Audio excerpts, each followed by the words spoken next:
శాసనసభ స్పీకర్ గడ్డం ప్రసాద్ కుమార్ను బీఆర్ఎస్ ఎమ్మెల్యేలు కలిశారు. శాసనసభ సమావేశాల్లో కాళేశ్వరం ప్రాజెక్టుపై పవర్ పాయింట్ ద్వారా వివరించే అవకాశాన్ని బీఆర్ఎస్ ఎల్పీకి కల్పించాలని స్పీకర్కు వినతిపత్రం సమర్పించారు. కాళేశ్వరం ప్రాజెక్టును ప్రభుత్వం దుష్ప్రచారం చేస్తుందన్నారు. 1,00,000 కోట్ల అవినీతి జరిగిందని తప్పుడు ప్రచారం చేస్తున్నారని మండిపడ్డారు. అసెంబ్లీ సాక్షిగా కాళేశ్వరం ప్రాజెక్టు గురించి తెలియాలన్నారు.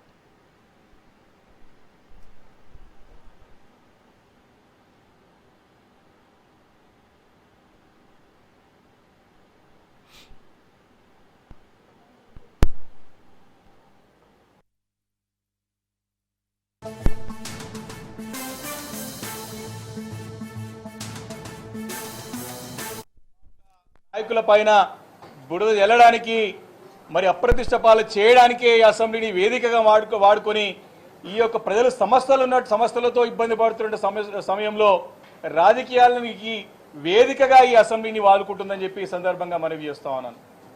మరి ఇప్పటికే చాలా మంది ప్రాణాలు కోల్పోయినారు, ఆస్తి నష్టం జరిగింది, పాడి పశువులు పంటలు అన్నీ కూడా కొట్టుకుపోయినాయి, ఇబ్బందులు పడుతూ ఉన్నారు. వారికి అండగా ఉండి భరోసా కల్పించాల్సిన ప్రభుత్వం గాలి కొదిలేసింది. అసలు ఈ భారీ నుంచి భారీ వర్షాలు వస్తా ఉన్నాయి, పెద్ద ఎత్తున వరదలు రాబోతా ఉన్నాయి అని చెప్పి తెలుసు ప్రభుత్వానికి.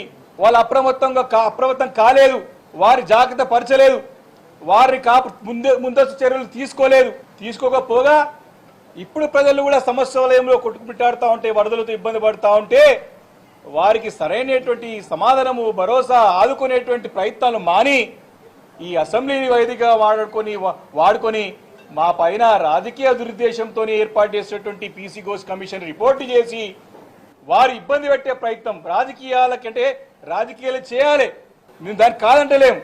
కానీ ప్రజలు సమస్యల వలయంలో కొట్టుమిట్టాడుతూ ఉంటే, ఆర్తనాదాలు పెడతా ఉంటే వాటిని గాలి కొదిలేసినటువంటి ప్రభుత్వం మరి యొక్క అసెంబ్లీ సమావేశాల ద్వారా ఏం సాధించడానికి ప్రయత్నం చేస్తుందని చెప్పి ప్రశ్నిస్తా ఉన్నాను. మంత్రులు మాట్లాడతారు, అప్పటికి కమిషన్ మీటింగ్ అఫీషియల్గా ప్రభుత్వానికి అందదు.